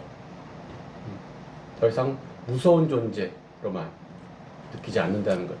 이제 그분이 나의 아버지시네 라는 것이 내 안에서 느껴지는 거죠. 10번 네. 그 마음에 성령께서 계시는 사람은 어떤 삶을 살아야 합니까? 네, 하나님께 영광 돌리는 삶을 살아야 합니다. 네. 뭘로요? 뭘로요? 제자의 삶으로. 본문에는 다른 글자가 써 있어요. 그래요? 네. 잠시만요. 말씀을 같이 볼게요. 읽어볼게요. 그러면 너희 몸은 너희가 하나님께로부터 받은 바 너희 가운데 계신 성령의 전인 줄 알지 못하냐. 너희는 너희 자신 것이 아니니라. 성령의 전. 우리 몸은 하나님의 성전이기 때문에 값으로 산 것이 되어서 하나님께 영광을 돌린다는 게 아닐까요?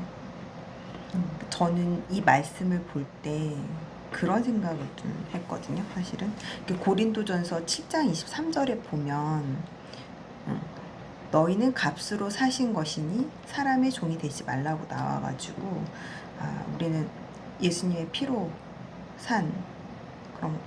샀기 때문에 사람의 종이 아니라 하나님께 영광 돌리는 삶을 살아야 되는데 그 영광 돌리는 삶은 결국 말이 꼬였네. 방금 말씀하신 것은 이제 그 이유거든요. 네. 근데 여기 제가 아까 뭘로 영광 돌려요? 라고 질문했잖아요. 거기에 저희 몸으로 하나님께 그죠? 몸으로 하나님께 영광 돌리라고 되어 있죠. 네. 그러니까 하나님의 영으로 인도함 받으면 하나님의 아들이다. 그럼 이제 하나님 아들답게 살아야 되는데 그게 이제 하나님께 영광 돌리는 삶인데 근데 너의 영으로 영광을 돌려라 아니면 네 마음으로 하나님께 영광 돌려라 하지 않고 몸으로 하나님께 영광 돌리라 그랬어요. 왜 몸으로 하나님께 영광 돌리라고 했을까요?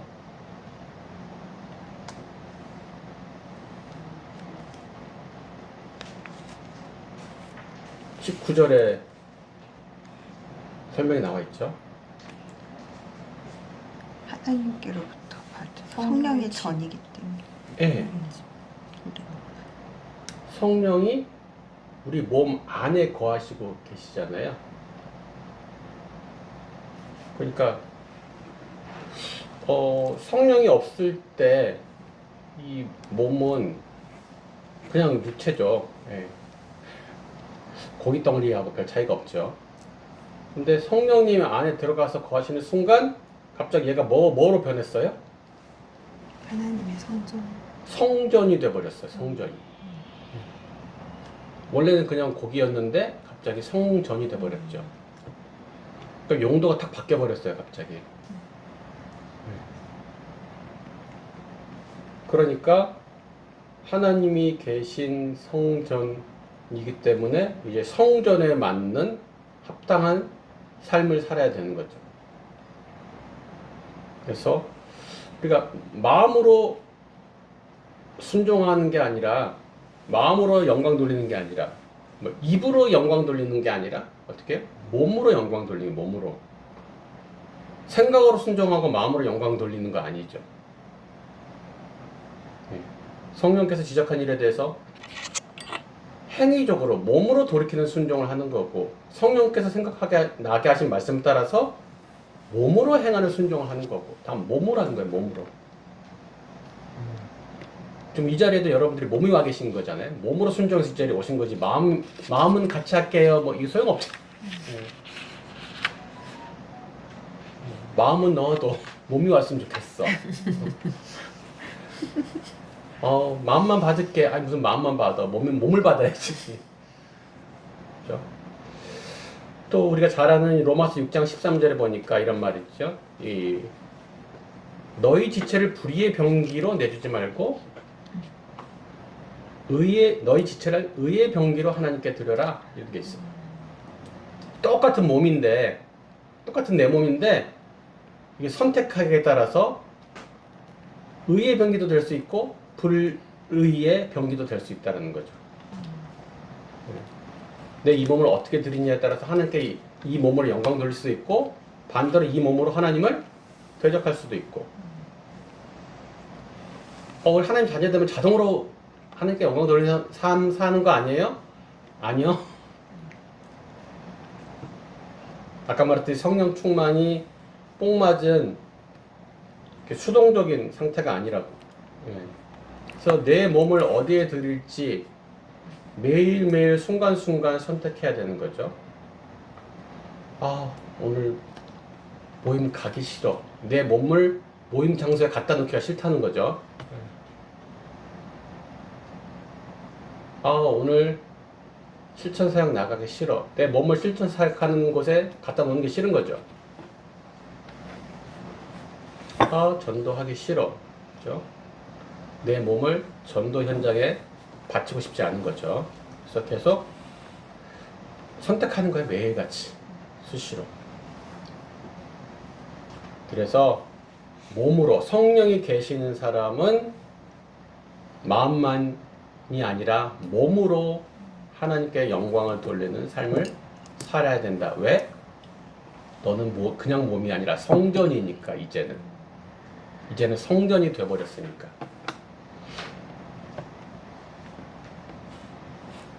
자, 이렇게 해서 오늘 10번까지 했는데요. 적용 보면은 로마서 8장 14절 하고 이제 밑에 있죠. 하나님 자녀인 당신 안에 성령께서 내주하십니다. 잠시 멈춰서 당신을 인도하시고 위로하시고 가르쳐 주시는 성령에 대해 하나님께 감사 기도를 드리십시오. 이거는 실제로 이렇게 같이 하셔야 됩니다. 실제로 수능과 함께 감사의 기도를 드리셔야 됩니다. 그리고 나서 이제 오늘 서머리를 순원한테 시킨 거죠. 그래서 순자님 뭐 해주라고요?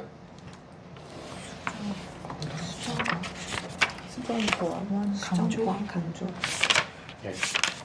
수정, 보완, 혹은 보충, 강조. 자, 오늘 전체적으로 보면은 모든 그리스도의 성령의 인도를 받는다.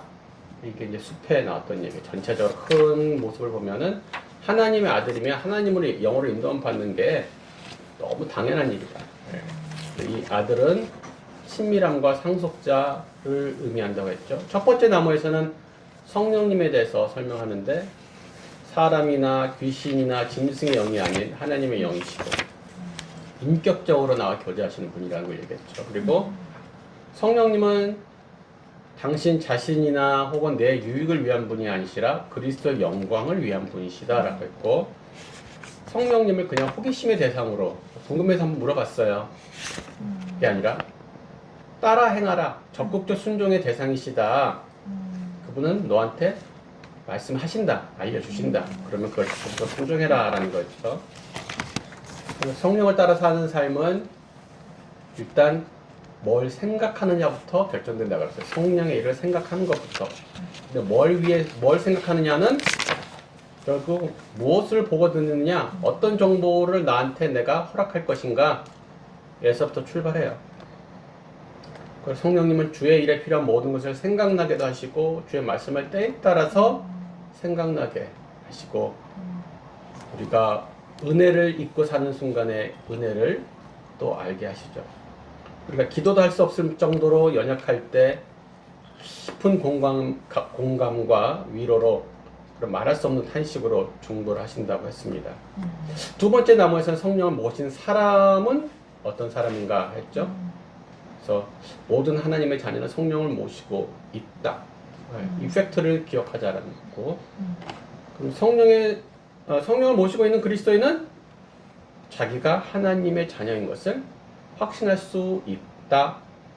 애매한 것이 아니라 확신할 수 있다. 말씀과 삶의 변화, 그리고 오늘 본문에서 나온 성령의 내적 증거를 통해서 확신할 수 있고, 하나님의 아들이 된 그리스도인은 아들답게 살아야 되는데, 그것은 이제 더 이상 그냥 몸이 아닌 하나님이 거하시는 성전이 된 그 몸을 가지고 순종해서 하나님께 영광 돌리는 삶을 사는 것이다. 이렇게 나중에 순장님이 보충을 해주시면 될 것 같습니다. 자, 오늘은 여기까지 하겠습니다.